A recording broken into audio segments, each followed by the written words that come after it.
Muslimin dan muslimat yang dirahmati Allah Subhanahu wa taala sekalian, alhamdulillah kita memanjatkan kesyukuran kepada Allah Subhanahu wa taala. Dengan izin daripadanya kita dapat sama-sama bertemu dan berhimpun pada tengah hari ini. Mudah-mudahan diberkati dan dirahmati Allah Subhanahu wa taala. InsyaAllah pada tengah hari ini kita akan sambung lagi perbahasan dan perbincangan menggunakan kitab 22 Dosa Hati Manusia. Kita masih lagi dalam perbincangan dalam tajuk yang kedua, iaitulah sombong.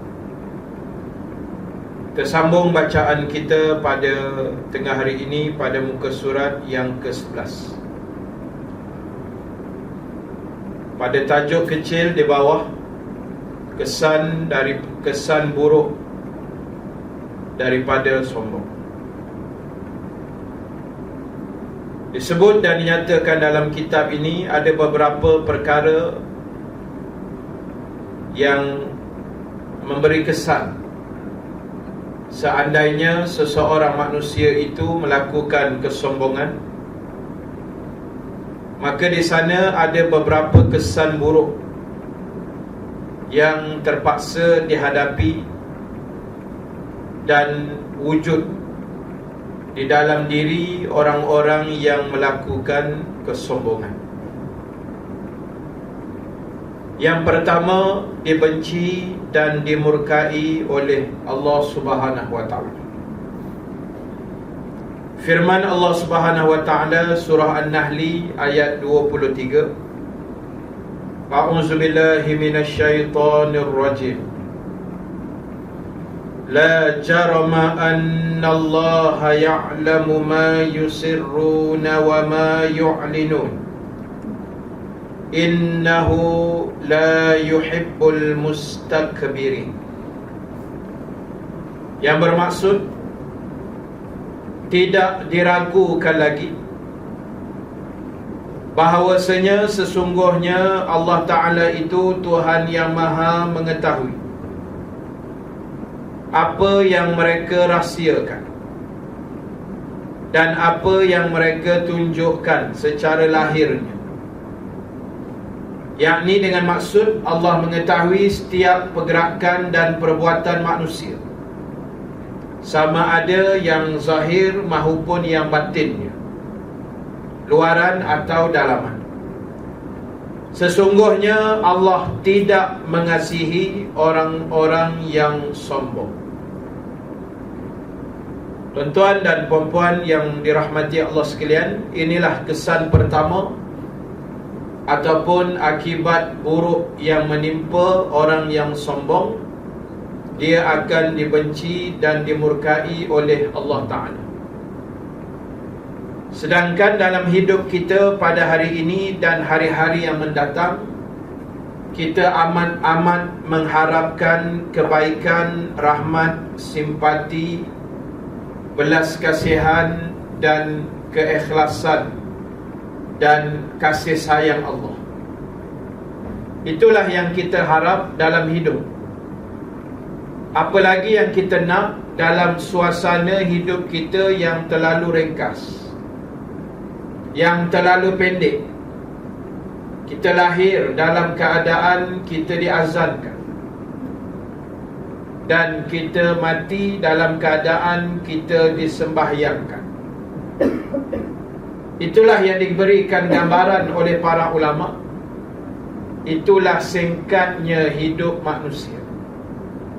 Apabila tahap hidupnya, jaraknya adalah antara azan dan mendirikan solat.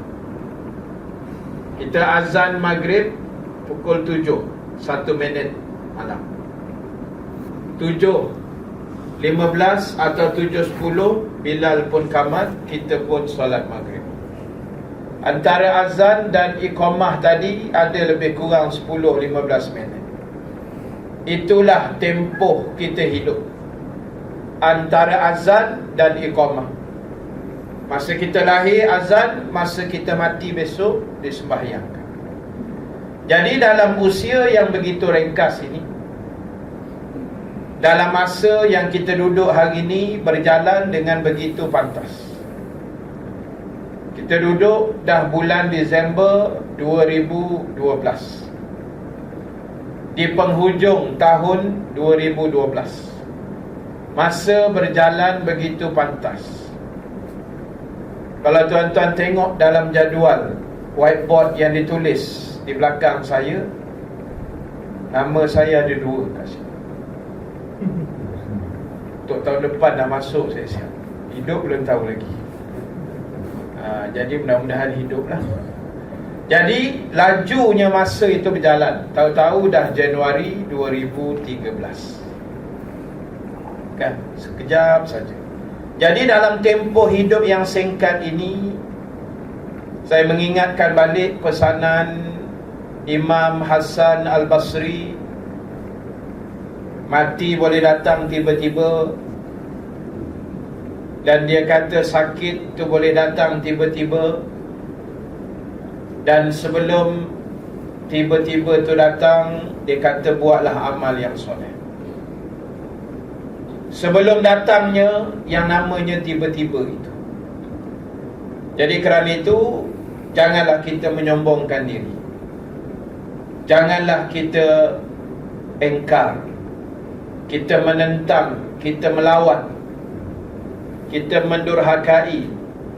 Kerana kesemua itu boleh mengundang kebencian daripada Allah, boleh menjauhkan kita daripada redha-Nya. Sedangkan yang kita nak cari dalam dunia ni adalah redha dia. Kita hebat macam mana pun, kalau Allah tak redha, tidak ada guna. Kita kaya raya macam mana pun, kalau Allah tak redha pun tak ada guna. Apatah lagi kalau kita miskin, merempat macam mana pun, kalau Allah tak redha lagilah tak ada guna. Jadi kita mencari keredaan Allah, dan bila mencari redha-Nya, kena buatlah apa yang Dia suka. Baik, kemudian dalil yang berikutnya lagi tentang kebencian dan kemurkaan Allah pada orang yang sombong. Ayat 18 dalam surah Luqman, ke surat yang ke-12. A'udzubillahi minasyaitonirrajim. Wala tusa'ir khaddaka linnas wala tamshi fil ardi marha. Inna Allah la yuhibbu kulla mukhtalin fakhur. Janganlah engkau memalingkan mukamu kepada manusia, dan janganlah engkau berjalan di muka bumi dengan berlagak sombong. Sesungguhnya Allah tidak suka kepada orang yang sombong dan membanggakan diri. Tuan-tuan dan puan-puan sekalian, sekali lagi dalam ayat yang lain, Allah Ta'ala memperingatkan pada kita akan kebenciannya terhadap orang-orang yang menyombongkan diri, orang-orang yang egonya tidak bertempat, orang-orang yang tidak mau mengikut arahan Allah dan menghina manusia sesuka hati. Ini dipanggil orang-orang yang sombong. Dan Allah pesan dalam ayat 18 surah Luqman tadi, jangan engkau memalingkan muka kepada manusia. Maknanya jangan sombong. Paling muka ni makna tak nak tengok. Tak nak tengok ni pasal apa? Kita rasa kita hebat sangat sampai tak nak tengok muka orang lain? Tidak. Tetapi kalau itu yang manusia buat, sebenarnya dia menempah ke arah jalan yang sombong.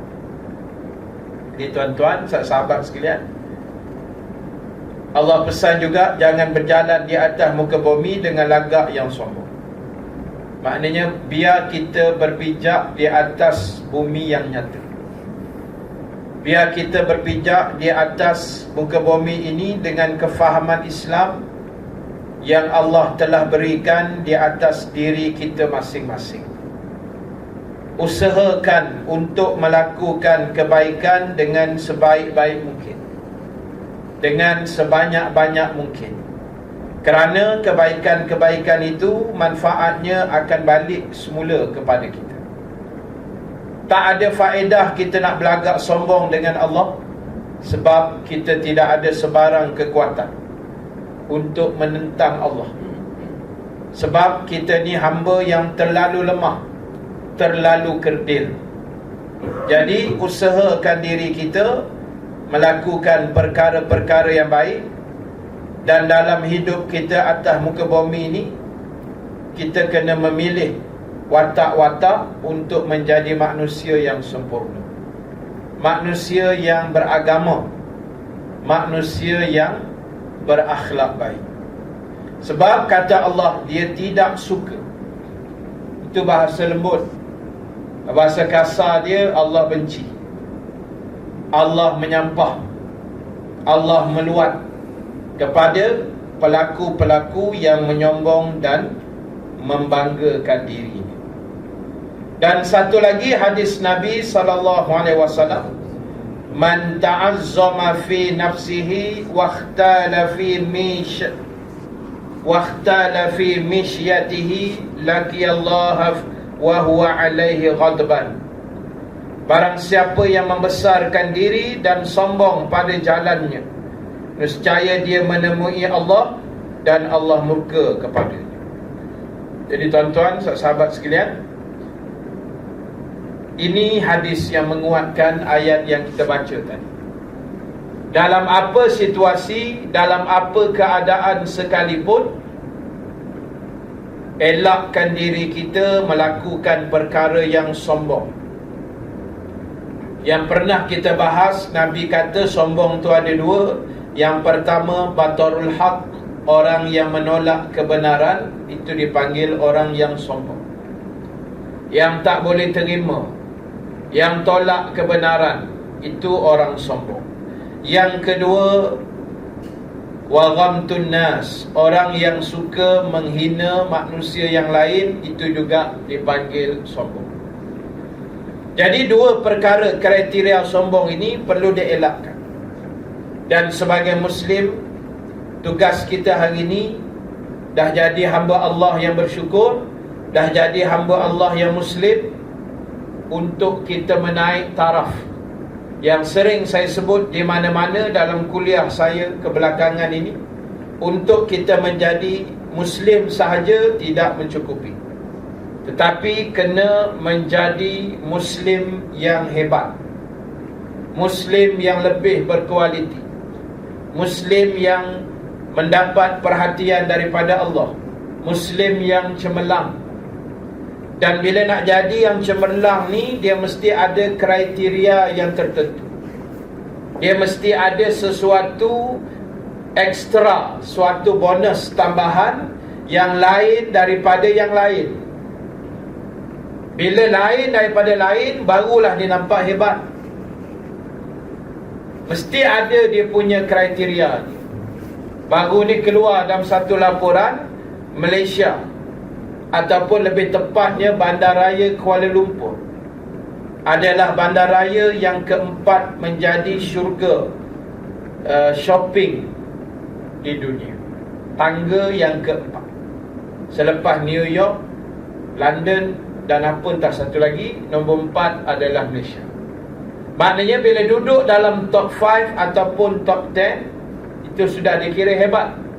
Mestilah ada kriteria yang tersendiri yang menyebabkan kenapa Bandaraya Kuala Lumpur itu dipilih menjadi syurga membeli belah yang keempat di tangga keempat di dunia.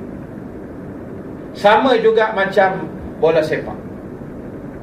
Kenapa? Yang later saya tak pastilah, tapi yang saya ingat nombor 1 dulu ranking FIFA nombor 1 dunia adalah Sepanyol. Pasal apa Sepanyol tangga pertama, Malaysia tangga 163? Mestilah Sepanyol ada kelebihan yang tertentu, ada benda lain daripada lain yang menyebabkan dia boleh duduk dalam ranking yang paling tinggi. Dan kita harap ranking 163 ni boleh naik lagi selepas menewaskan Thailand hari Ahad. Jangan bunyi kalah tu tak mau dengar. Sebab perform tengah mengganas harimau Melayu. Kalau kalah, kita tukar jadi kucing Melayu. Jadi tuan-tuan, mudah-mudahan menanglah. Jadi cerita dia tadi mesti ada kriteria. Sekarang ni kita jadi Muslim yang hebat. Apa kriteria yang mesti ada pada saya, tuan-tuan dan puan-puan? Yang kalau benda tu tak ada pada orang Islam lain, dia akan jadi tidak hebat. Saya memetik apa yang disebut oleh Al-Fadil Ustaz Fathiyakan dalam kitabnya yang masyhur, Apa Artinya Saya Menganut Islam. Dalam tu dia listkan, dia senaraikan ada 4 kriteria, 4 sifat, 4 sebab, 4 ciri yang meletakkan seorang Muslim, kalau ada ciri ini, dia jadi Muslim yang hebat. Yang pertama, dia kata umat Islam kena sentiasa meletakkan dirinya dalam tahap bertawakal penuh pada Allah sepanjang masa dan keadaan. Kena tawakal, mesti bertawakal dan berserah diri pada Allah sepanjang masa. Kalau ini yang kita buat, ciri yang pertama akan melayakkan kita menjadi Muslim yang hebat. Saya mengambil contoh salah seorang isteri Rasulullah sallallahu alaihi wasallam yang bernama Ummu Salamah radhiyallahu anha. Itu isteri Nabi. Dalam 9 tu salah seorang nama dia Ummu Salamah. Antaranya Ummu Salamah menyebut, kana Rasulullah sallallahu alaihi wasallam, adalah Nabi Muhammad sallallahu alaihi wasallam, apabila baginda keluar saja daripada rumah, baginda akan membaca Bismillahi tawakkaltu ala Allah wala hawla wala quwwata illa billahil aliyyul azim. Ada lagi sambung doa-doa lain panjang. Antaranya saya ambil yang di awal. Yang di awal tadi,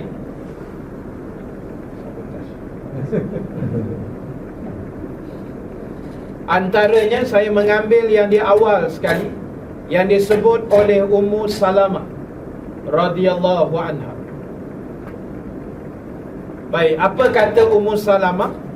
Ummu Salamah kata Nabi tiap kali keluar daripada rumah, Nabi akan baca Bismillahi tawakkaltu ala Allah. Nabi minta dengan nama Allah, aku berserah diri, aku bertawakal kepada Allah Subhanahu wa ta'ala. Kemudian Nabi sebut wala haula wala quwwata illa billahil aliyyul azim. Nabi akan sambung dengan doa itu. Jadi tuan-tuan, pentingnya tawakal. Selepas kita usaha dengan semaksimum yang mungkin. Contoh, kita dah buat habis usaha, kita dah buat semua kerja. Persoalan kemenangan itu datang atau tidak, itu bukan urusan kita. Itu adalah urusan daripada Allah. Tugas kita buat kerja saja. Kerja semua dah buat. Cula dah buat, semak daftar pemilih dah buat, pemutihan dah buat, edar risalah pun dah buat, pacak bendera dah buat. Apa lagi? Tak ada apa dah. Tunggu hari mengundi je. Jadi kita semua kerja dah buat. Bismillahi tawakkaltu ala Allah. Menang, tak menang pun itu hak Allah dia nak beri.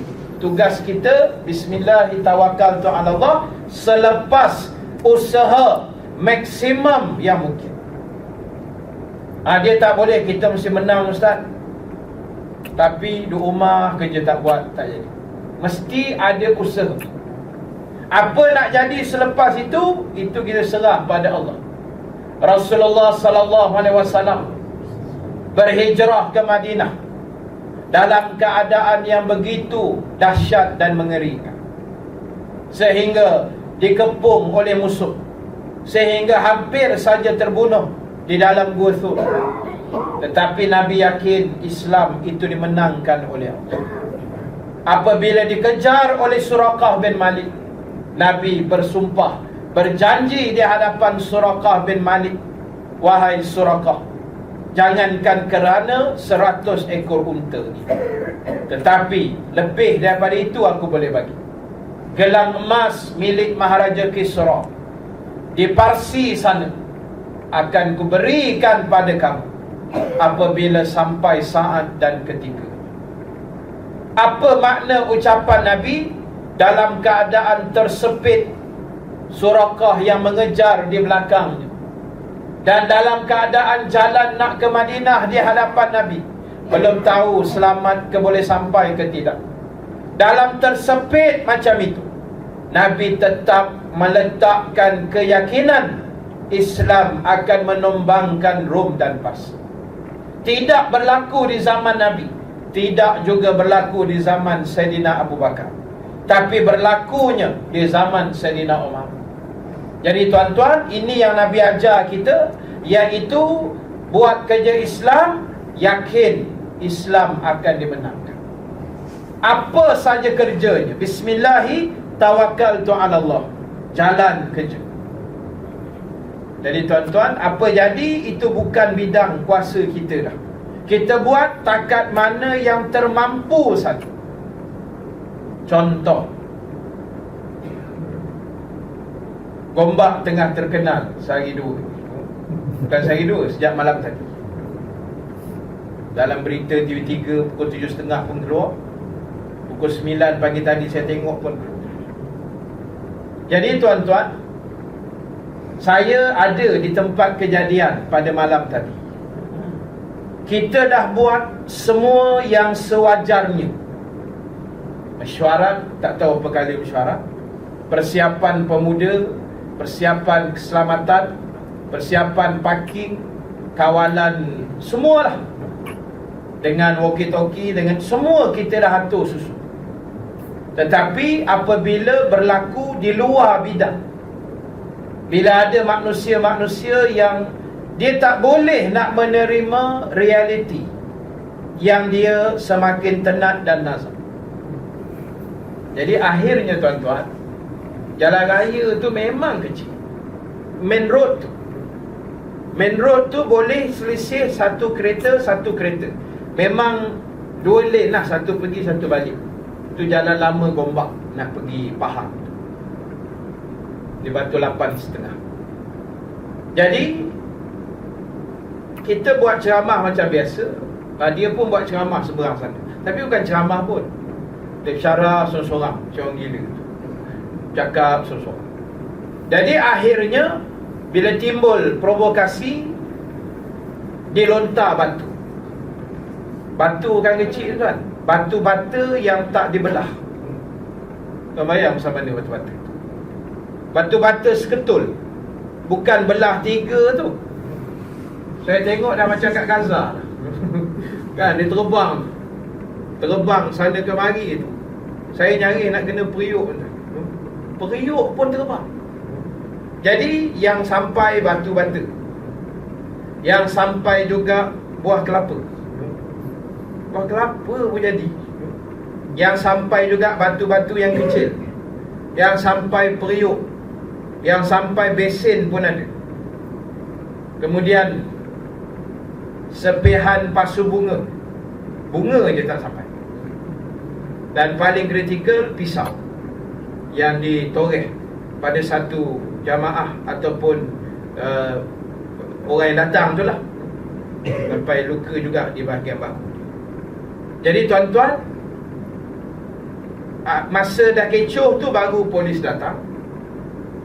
Dan polis datang satu kereta dengan 10 orang FRU berdiri tengah jalan kat lain putih tu. Keadaan masih belum stabil. Pukul 12 ngam-ngam habis ceramah, baru 10 truk FRU sampai. Tapi ceramah dah habis. Jadi tuan-tuan, itulah yang berlaku sebenarnya. Hanya yang ada di situ saja yang tahu cerita sebenar. Jadi tuan-tuan, InsyaAllah petang ni pukul 3 kita akan buat report polis. Sebab kita duduk dalam sebuah negara demokrasi, tapi suasananya tidak berapa demokrasi. Itu yang kita risau. Sampai tahap main pisau. Sebab kita punya kesabaran pun ada batas. Kira geram malam tadi tuan, memang geram. Nak jaga bubuh juga seorang dua malam tadi tu kan. Tapi dia tengok semua muka budak sekolah, jadi kita tak ambil hati. Jadi sebab itu, yang penting kita tunjuk akhlak yang baik. Yang kena pasu bunga tu berdarah dekat kepala ni ustaz saya pula. Ustaz saya yang dulu dia mengajar saya di sekolah agama menengah tinggi Rawak, yang hari ni saya duduk sama juga dengan dia. Nak murid dah jadi tok guru sama dengan dia. Berdarah kepala dia semalam, pasu bunga. Jadi tuan-tuan, yang penting sekarang ni kita tunjuk akhlak yang baik. Tapi ceramah on sampai ke sudah tak ada apa-apa masalah ceramah tu. Cuma ialah dia tak senang dengan kehadiran orang tertentu. Dia rasa trauma, fobia, dia tak tahu apa penyakit dia. Jadi sebab itu tuan-tuan, kita sebagai Muslim ni, nombor satu tadi, Bismillahirrahmanirrahim. Yang kita boleh buat meeting, susun atur, parking susun, tak tahu jadi macam tu, Bismillahirrahmanirrahim. Tugas kami sambut balik apa yang dia lontarkan. Dia balik kelapa, kami tangkap buah kelapa tu. Ada pasukan penangkap pula. Dia balik pasu bunga, tangkap pasu bunga, walaupun luka-luka tangan kan. Itu je kerja kami, ambil, tangkap, simpan. Ambil, tangkap, simpan. Jadi tuan-tuan, dah jadi macam telematch pula. Polis duduk tengah jalan, atas kepala polis. Jadi tuan-tuan, ini yang berlaku. Jadi sebab itu, yang pertama tadi, tawakal pada Allah. Yakin Islam pasti menang bila wallahu ta'ala a'lam. Tapi masanya pasti akan datang. Jadi tuan-tuan, tu pertama, nak jadi Muslim yang hebat, Muslim yang cemerlang. Yang kedua, mesti kata Ustaz Fathi akan sentiasa bersyukur dengan apa yang ada. Apa yang kita ada, letakkan tahap kesyukuran. Sebagai adab, ini sebagai adab. Kalau dengan manusia, kita ucaplah terima kasih Ustaz, terima kasih Tuan Haji, terima kasih Datuk, terima kasih Puan Seri. Itu adab. Kalau dengan Allah, kita lafazkan kesyukuran. Ustaz dapat hadir malam ni, alhamdulillah Ustaz datang. Habis kuliah kejap lagi, alhamdulillah. Selesai semai Zuhur kejap lagi, alhamdulillah. Habis jualan tengah hari ni, alhamdulillah. Syukur. Dan kesyukuran yang paling besar, kita mengabdikan diri kepada Allah, ikut arahan dia. Itu kesyukuran yang paling besar. Apa saja jangan mengeluh, jangan merengek, jangan kita komplain. Itu nanti dia tidak jadi bersyukur. Dapat BRIM, Bantuan Rakyat Satu Malaysia, dapat 500 pusingan pertama, dia dah masuk pusingan kedua, alhamdulillah. Walaupun 500, alhamdulillah. Jangan cakap Allah sikit Ustaz. Saya selalu sebut dah, nenek saya pesan, selalu saya ingat. Nenek saya kata, something is better than nothing. Nenek aku memang canggih, cakap orang putih je orang tua tu. Jadi dia kata daripada tak ada, okey lah 500. Daripada tak ada, daripada habuk aja, okey lah tu kan. Orang nak bagi, belasah je lah. Jadi tuan-tuan, belajar bersyukur. Kami ustaz pergi ceramah, pergi kuliah sana kuliah sini. Kalau kuliah yang sempena-sempena, dapatlah Isra sikit. Selain sagu hati duit RM1 tu, dapatlah kain pelikat gajah duduk. Syukur pada Allah. Saya buka almari, kain pelikat saya, laci, gajah duduk dah berdiri. Bukan duduk dah, dah jadi gajah berdiri, penuh dalam almari laci. Tak pernah komplain pun. Tak boleh marah pula, JK asyik gajah duduk aja. Tukarlah brand lain pula, Mangga ke, Manggis ke. Kalau nak macam tu, beli sendiri. Jadi tuan-tuan, apa orang bagi, apa Allah anugerahkan, syukur pada dia. Tuan-tuan ada kerja sampai hari ni, syukur. Saya jumpa di beberapa sektor korporat. Macam tuan-tuan anak korporat juga. Korporat lah. Saya tak nak cakap Filipin. Jadi tuan-tuan, saya jumpa satu kawan-kawan di satu korporat. Bila jumpa muka sedih. Saya kata, siapa? Ustaz, saya 31 Januari Disember ni habis lah. Tutup kitab. Tutup ni, saya punya kerja ni, job. Pasal apa? Dia kata, saya nak minta berhenti sah. Nak VSS. Ada tawaran, jadi saya ambil. Kepala saya dah berserabut kerja ni. Management pun dah lintang bukang. Dia kata, campur aduk macam-macam. Jadi kami di bawah ni dah pening kepala. Jadi okey lah, VSS dapat seketul, okey lah, 200,000, 300,000 kan. Berapa tahun perkhidmatan, kali gaji terakhir, kali tak apa benda lagi kira-kira ni, saya tak tahulah. Tapi okey lah, dah habis, berhenti kerja, duduk rumah, duit ada seketul. Tak pandai uruskan duit seketul tu, setahun uyuk duit. Macam kawan-kawan kita kan, yang dulu sebelum ni banyak yang VSS. Okey lah masing-masing. Tapi tuan-tuan, alhamdulillah ada rezeki lagi tengah hari ni. Masih bekerja, dapat lagi sesuap nasi. Saya kadang-kadang jumpa kawan-kawan sekolah lama dulu, sekolah menengah, kawan-kawan sekolah rendah, kawan-kawan universiti dulu. Bila jumpa, soalan pertama tanya keluarga lah kan. Tanya anak, isteri apa semua. Lepas tu tanya kerja apa. Saya akan jawab, aku kerja penceramah. Kerja aku penceramah bebas. Itu saja. Bila jawab macam tu, dia akan soal yang kedua. Kau boleh hidup ke kerja penceramah? Saya jawab, kau tak nampak aku hidup sekarang? Bukan hidup, sehat walafiat lagi. Jadi tuan-tuan, kaedah dia gini. Kita buat kerja agama ni, rezeki Tuhan tak usah bimbang. Tuan-tuan buatlah dakwah apa bentuk pun kerja agama, rezeki Tuhan tak usah bimbang, dia akan bagi. Saya dah jumpa ramai orang macam ni. Dan kita sendiri pun mengalami benda yang sama. Bila buat kerja Allah fi sabilillah, niat kita ikhlas, Tuhan akan bantu macam-macam sudut. Tak usah kita risaukan. Macam-macam pertolongan Allah boleh bagi. Dan ingat, dalam masa yang sama, dia boleh uji juga macam-macam benda. Saya pernah cerita pada tuan-tuan dulu beberapa bulan lepas. Satu orang perempuan yang saya kata dia hidup bawa kamera 2 biji. Kalau saya tak ingat, cakap Melayu ni tak, dia ada penyakit lupa. Kalau ingatlah cerita saya dulu, seorang perempuan nama Syahrina Ahmad Syarkawi, yang saya suruh tuan-tuan buka Facebook ni. Malam ni dia akan terbang pergi Gaza.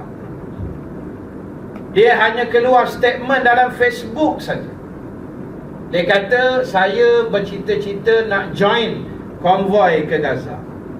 Saya memang tak ada duit, tapi saya akan bawa 2 biji kamera ni. Saya akan tangkap segala gambar yang boleh. Dan duit tu saya akan jadi, gambar tu saya akan jadikan duit untuk sumbang pada Gaza. Dia memang tak ada duit tuan. Dan dia tulis itu secara terang-terang, kalau siapa nak ulur sumbangan silakan. Saya tak minta, tapi kalau rasa nak bagi untuk menaja pemergian saya ke Gaza, silakan. Bertimbun orang bagi tak? Ada seorang bagi 2,500. Yang ini duit belanja peribadi akak, kata dia. Bukan untuk tiket di Gaza. Ini akak punya belanja peribadi. Dan macam-macam duit yang masuk, macam-macam pertolongan yang Allah bagi. Sebab dia buat kerja ikhlas. Sebab dia hidup seorang, ibu tunggal. Mungkin berpisah dengan suami dia, tapi anak ada 7. Jadi tuan-tuan, ikhlas dia buat kerja. Flight dia malam ni 9.30. 103 orang akan terbang ke Gaza lah, bagi bantuan dan sebagainya. Jadi ingat, bila kita buat kerja agama, tak usah risau. Allah akan bagi jalan, Allah akan bantu. Syarat buat kerja ikhlas. Jangan buat kerja agama, buat kerja dakwah ada kepentingan tertentu, itu berbahaya. Itu nombor 2, ringkas. Nombor 3 tuan-tuan, ciri mukmin yang hebat mesti sentiasa beristighfar, minta ampun pada Allah. Dan kalau boleh, elakkan diri dari buat dosa. Itu yang paling mustahab. Walaupun kata ulama dosa tu ada dua kan, satu dosa kecil, satu dosa besar. Tapi kok mana pun kata ulama, baik dia dosa kecil ataupun dia dosa besar, ulama kata sebenarnya tetap berdosa. Tu kadang-kadang kita jangan, bukan terpedaya, tapi jangan terkeliru dengan istilah kecil dan besar. Tak apa ustaz, ni dosa kecil. Seolah-olah bercakap tu macam benda tu tak dosa pula, kan? Ni kecil je ustaz, terpandang perempuan kecil, ambil semayang gugur. Senang dia bercakap. Jadi tuan-tuan, kecil atau besar, ulama kata dosa. Dan ada ulama berani sebut meringan-ringan dan meremehkan dosa kecil, itu sebenarnya dia telah melakukan dosa yang besar. Kalau ada orang kita jumpa, tak apa, ni dosa kecil je, tak apa, ni kecil je, dia kecil je. Kalau itu ucapan dia, sebenarnya dia tengah buat dosa besar. Sebab dia meremehkan dosa yang kecil. Jadi tuan-tuan, tolong istighfar, tolong minta ampun dengan Allah, sebab dosa kita banyak. Dan kalau boleh, elakkan buat dosa. Dosa apa? Sebab dosa kita dah timbun ni tuan, bertimbun. Saya malam tadi dalam program tu mengata-kata saya bawa kamera juga, kan, angkat gambar-gambar orang-orang tertentu. Jadi saya mengata, sekejap saya duduk berjalan, sekejap bawa kemah, sekejap depan pentas, sekejap celah orang. Dan sekali penyudah dia, aku tak dengar ceramah yang sepatutnya saya nak kena dengar. Saya dengar ceramah satu pihak lain. Seronok dengar ucapan dia, tak apa-apa. Epek-epek, menjerit, melolong, nak lalak, tak tahu apa butiran dia sebut, lucah-lucah pula tu, kan? Jadi tuan-tuan, jangan kita buat dosa dengan mulut, dengan perkataan. Sebab Nabi kata ramai orang masuk neraka antara benda yang terletak antara dua bibir mereka, iaitu lidah. Kerana lidah, ramai orang masuk neraka. Lidah ni kalau tersasul dia tuan, tak boleh reverse, kan? Tengok ucapan penggulungan tu, pau, pau tu kan, ada ucapan penggulungan hari Sabtu, kan tersasul 3 ekor naik presiden. Main-main ke tu? Tak boleh reverse lah tu. Secara langsung satu dunia pula tu. Kalau kalam kita tersasul tuan-tuan, ada reverse, no U-turn. Kalau perbuatan perahu, orang Melayu kata terlajak perahu, boleh reverse balik. Terlajak kata buruk padahnya, kan, tak boleh reverse. Kalau saya tersasul terkeluar satu statement, tuan-tuan pegang, lepas ni masuk Facebook, mampu aku nak jawab. Saya tersasul, orang Islam boleh makan babi. Lepas tu saya minum air, saya tak sambung ayat tu, saya terberhenti situ. Orang Islam boleh makan babi. Lepas tu saya rasa haus, saya minum air tu. Lepas tu saya tak sambung balik ayat tadi tu. Tuan-tuan pun tulis, Ustaz Rahim menyebut orang Islam boleh makan babi. Memang babi Ustaz. Contohlah, kan, dia dah geram kat Ustaz tu. Jadi tuan-tuan, kan tak pasal-pasal aku nak jawab tu. Sedangkan kenyataan tu tergantung. Tapi sebab dah terlepas cakap, tu yang bahaya cakap tu. Patutnya saya nak sebut boleh makan babi ketika darurat. Ketika darurat tu tak sempat sebab dah haus sangat tekak. Lepas tu terlupa pula, kan? Dia kod yang itu saja. Jadi ini bahayanya ucapan. Sebab itu jangan buat dosa, banyakkan istighfar. Akhir sekali tuan-tuan, yang keempat, menjadi mukmin yang hebat mesti ada perasaan muraqabah. Dalam jiwa kita ada satu sifat namanya muraqabah. Muraqabah maksudnya kita di bawah pengawasan Allah 24 jam. Kita kena sedar, kita diawasi, diintai, diteropong oleh Allah 24 jam sampai mati. Itu namanya muraqabah. Kalau semua orang Islam ada muraqabah ni, baik dunia. Kalau semua yang datang surau masjid berjamaah ada perasaan muraqabah, tuan-tuan tertinggal kunci dalam kereta pun takkan berjalan kereta. Sebab bila orang nak ambil, dia ingat, oh Allah tengok ni, malaikat ada, Allah tengok, Allah itu, Allah ini. Itu namanya muraqabah. Kalau perasaan itu, sifat itu kita boleh tanam dalam jiwa anak-anak kita sejak kecil, insya-Allah baik anak kita. Esok dia dah besar, mengaji kat Amerika, mengaji medik dekat Rusia.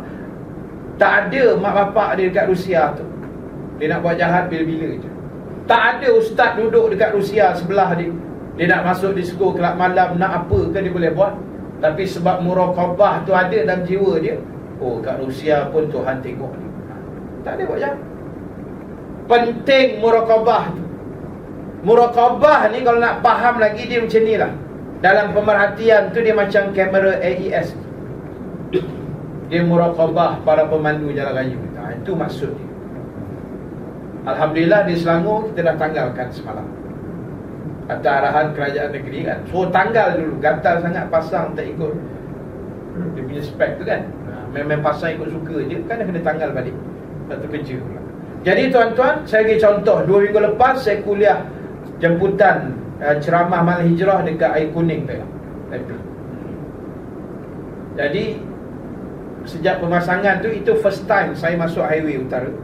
Jadi saya tak tahu kat mana dia pasang. Saya tolak lepas Jumaat pukul 3.30.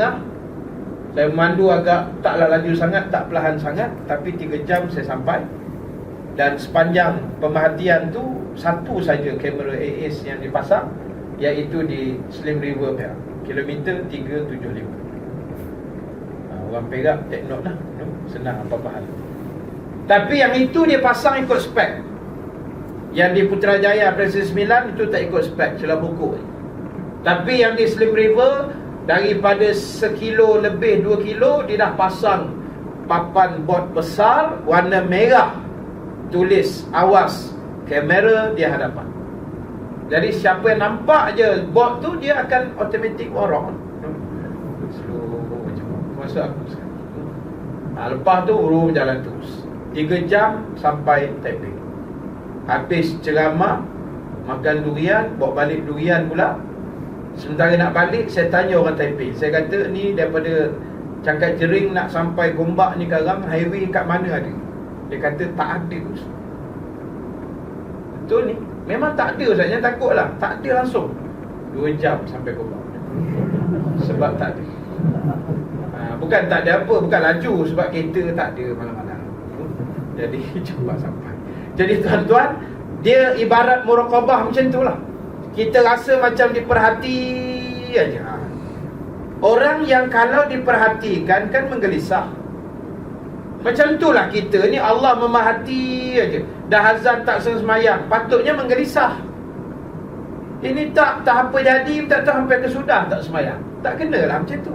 Sepatutnya bila dalam pemerhatian kita gelisah ni, aku tak baca Quran lagi pagi ni, Allah tengok. Sepatutnya begitu. Aku tak sembahyang walaupun dah azan ni, kena berhenti dulu sembahyang. Sepatutnya begitu. Itu namanya muraqabah yang berkesan. Kita rasa diperhati 24 jam. Jadi tuan-tuan, saya pesan untuk saya dan kita semua, masukkan 4 sifat tadi. Yang pertama, tawakal. Yang kedua, syukur. Yang ketiga, istighfar. Dan yang keempat tadi, muraqabah. Masukkan dalam jiwa kita, insya-Allah Allah akan berikan pertolongan. Dan buatlah kerja agama ni semaksimum yang mungkin. Yang baik kita sokong, yang tak elok, yang mungkar ni kita letak tepi. InsyaAllah Allah beri pertolongan, Allah beri kemudahan untuk kita menegakkan agamanya di atas muka bumi, insyaAllah.